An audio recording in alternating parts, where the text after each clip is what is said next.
नमस्कार दोस्तों, दिन भर की बड़ी खबरें, मुख्य समाचार सामने निकल के आ रहे हैं, जहां पर एक एक करके दिन भर की सभी बड़ी अपडेट्स आप तक आगे इसी वीडियो में पहुंचाएंगे। लगातार हमारे साथ बने रहिएगा।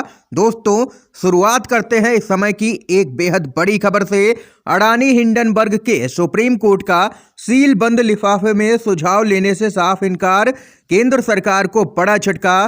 केंद्र सरकार से कहा नहीं चाहते पक्षपात के आरोप। अडानी हिंडनबर्ग केस में आज सुप्रीम कोर्ट में सुनवाई हुई। इस दौरान सॉलिसिटर जनरल ने कमेटी के सदस्यों के नाम के सुझाव को लेकर के जजों को सील बंद लिफाफा सौंपा। इस पर सर्वोच्च अदालत ने केंद्र के सुझाव को यहां पर स्वीकार करने से साफ तौर पर इनकार कर दिया है और इसके साथ ही सुप्रीम कोर्ट की बेंच ने कहा है कि हम आपकी ओर से सील बंद लिफाफे को स्वीकार नहीं करेंगे, क्योंकि हम पूरी पारदर्शिता बनाए रखना चाहते हैं। इसके साथ ही एक और अपडेट आ रही है। राहुल गांधी एक बार फिर से कैम्ब्रिज में देंगे लेक्चर। अंतर्राष्ट्रीय संबंध और लोकतंत्र जैसे मुद्दों पर करेंगे बात। खबर बताते चले आप लोगों को, कांग्रेस के नेता राहुल गांधी इस महीने के अंत में एक बार फिर इंग्लैंड के प्रतिष्ठित कैम्ब्रिज यूनिवर्सिटी के प्रतिष्ठित बिजनेस स्कूल में लेक्चर देंगे। इस दौरान वह भू राजनीति, अंतर्राष्ट्रीय संबंध, बिग डेटा और लोकतंत्र जैसे अहम मुद्दों पर कई प्रतिभाशाली लोगों के साथ में बातचीत करेंगे। इससे पहले पिछले साल भी वह कैम्ब्रिज विश्वविद्यालय में एक संवाद कार्यक्रम में शामिल हो चुके हैं। इसके साथ ही एक और अपडेट की तरफ बढ़ते हैं। आंध्र प्रदेश में बीजेपी को लगा है बड़ा झटका। पार्टी के पूर्व प्रदेश अध्यक्ष कन्ना लक्ष्मी नारायण ने दिया है पार्टी से इस्तीफा।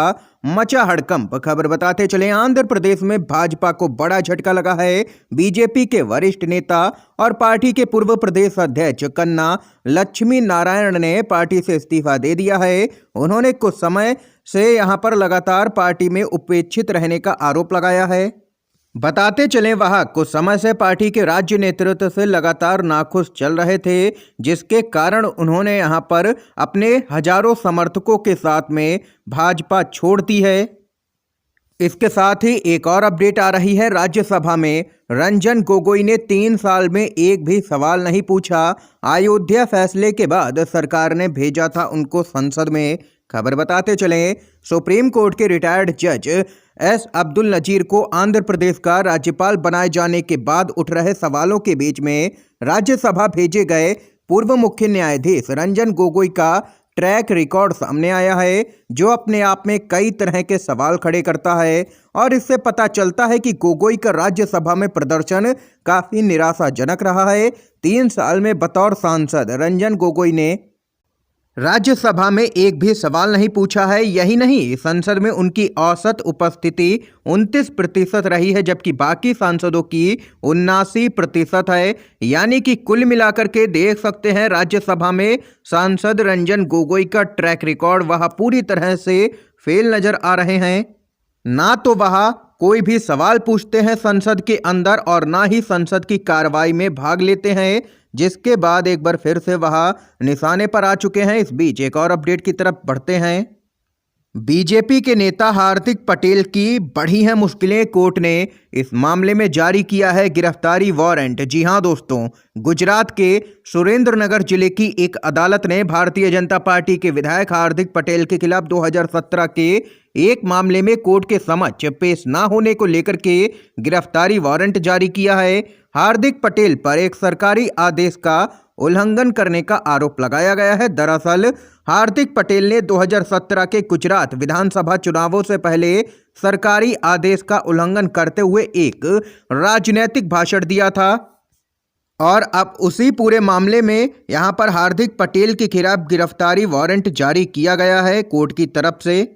बताते चले, 2017 में हार्दिक पटेल कांग्रेस में थे, तब उन पर एफआईआर दर्ज की गई। लेकिन अब देखने वाली बात तो यह होगी कि अब उन पर कार्रवाई होती है या नहीं, क्योंकि इस समय हार्दिक पटेल बीजेपी से विधायक हैं। इसके साथ ही दोस्तों एक और बड़ी खबर आप लोगों को बताते चलें। देश के चुनाव जीतने में इजरायल की मदद लेते हैं पीएम मोदी। कांग्रेस ने लोकतंत्र को हाईजैक करने का लगाया है गंभीर आरोप। क्या कुछ है पूरा मामला, बताते चलें खबर। कांग्रेस ने दिल्ली में पार्टी मुख्यालय में एक प्रेस कॉन्फ्रेंस कर पीएम मोदी और उनकी पार्टी बीजेपी पर देश के चुनाव जीतने के लिए इजराइल की एजेंसियों की मदद लेने का आरोप लगाया है। कांग्रेस के प्रवक्ता पवन खेड़ा और सुप्रिया श्रीनेत ने अंतर्राष्ट्रीय पत्रकारों के समूह के खुलासों के आधार पर दावा किया है कि पीएम मोदी लोकतंत्र के साथ में खिलवाड़ कर रहे हैं।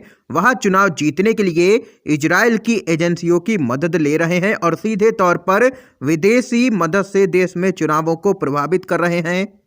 कांग्रेस प्रवक्ता सुप्रिया श्रीनेत ने कहा है कि अंतर्राष्ट्रीय मीडिया संस्थानों के पत्रकार समूह ने दावा किया है कि इजराइल के कॉन्ट्रैक्टर्स ने दुनिया के 30 चुनावों को प्रभावित किया है। इनका अहम हथकंडा है झूठ फैलाना। भारत में भी इन एजेंसियों के निशान मिले हैं। ऐसा बिना सरकार की सहमति के नहीं हो सकता है। उन्होंने कहा है कि झूठ फैलाने का इनका तरीका बीजेपी आईटी सेल से पूरी तरह मेल खाता है। बड़ी खबर दोस्तों त्रिपुरा विधानसभा चुनाव से आ रही है सामने निकल के, जहां पर दोस्तों आप लोगों को आंकड़े बताते चलें।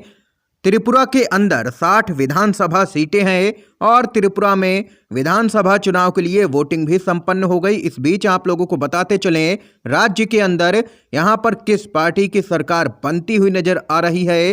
कुल मिलाकर के देखा जाए तो राज्य के अंदर भाजपा की सत्ता जाती हुई नजर आ रही है। इस बार के चुनाव में कांग्रेस और सीपीएम का गठबंधन था और इसी गठबंधन ने यहां पर भाजपा को करारी शिकस्त यहां पर लगभग दे दी है। बताते चलें टिप्रा मोथा भी जबरदस्त प्रदर्शन करती हुई नजर आ रही है राज्य के अंदर, और वहीं कांग्रेस और सीपीएम का गठबंधन कमाल करता हुआ नजर आ रहा है। और जो आंकड़े आए हैं उसके अनुसार राज्य के अंदर अगली सरकार कांग्रेस गठबंधन की बन सकती है। बताते चले कांग्रेस और सीपीएम के गठबंधन को 60 विधानसभा सीटों में से यहां पर 28 विधानसभा सीटें मिलती हुई नजर आ रही हैं, यानी कि बहुमत के आंकड़े से 3 सीट मात्र दूर। और वहीं टिप्रा मोथा यहां पर जबरदस्त प्रदर्शन कर रही है, 8 सीटों पर जीतती हुई नजर आ रही है। और वहीं भाजपा की बात करें तो भाजपा इस बार के विधानसभा चुनाव में 20 सीटों पर जीतती हुई नजर आ रही है, यानी कि बहुमत के आंकड़े से काफी दूर। और टिप्रा मोथा पहले ही स्पष्ट कर चुकी है कि वो यहां पर कांग्रेस और सीपीएम के गठबंधन को चुनाव के बाद में अपना समर्थन दे सकती है।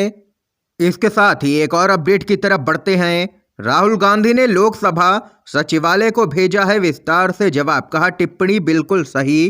क्या कुछ है पूरा मामला, खबर बताते चलें। कांग्रेस के सांसद राहुल गांधी ने भाजपा सदस्यों की नोटिस का जवाब दे दिया है। बताया जा रहा है कि कांग्रेस के सांसद राहुल गांधी ने नोटिस पर लोकसभा सचिवालय को विस्तार पूर्वक जवाब सौंपा है और इसके साथ ही यह भी कहा है कि लोकसभा में की गई टिप्पणी बिल्कुल सही है। संसद में बजट सत्र के पहले हिस्से में राष्ट्रपति के अभिभाषण पर लोकसभा में धन्यवाद प्रस्ताव पर चर्चा के वक्त 7 फरवरी को राहुल गांधी ने पीएम मोदी के खिलाफ कई तरह के आरोप लगाए थे और टिप्पणी की थी, जिस पर भाजपा के सांसद निशिकांत दुबे और केंद्रीय संसदीय कार्य मंत्री प्रहलाद जोशी ने अपनी नाराजगी जताई। लेकिन यहां पर राहुल गांधी का दो टूक कहना है कि उन्होंने जो कुछ भी कहा संसद के अंदर वह बिल्कुल सही कहा है। ये यहाँ पर दोस्तों इस समय की आज की तमाम बेहद बड़ी खबरें, मुख्य समाचार हमने आप लोगों तक पहुंचाए। वीडियो अगर पसंद आया हो तो लाइक करना बिल्कुल भी मत भूलिएगा और चैनल को सब्सक्राइब नहीं किया है तो सब्सक्राइब जरूर कीजिएगा और शेयर कीजिएगा वीडियो को अपने सभी दोस्तों में। आप सभी का बहुत बहुत धन्यवाद।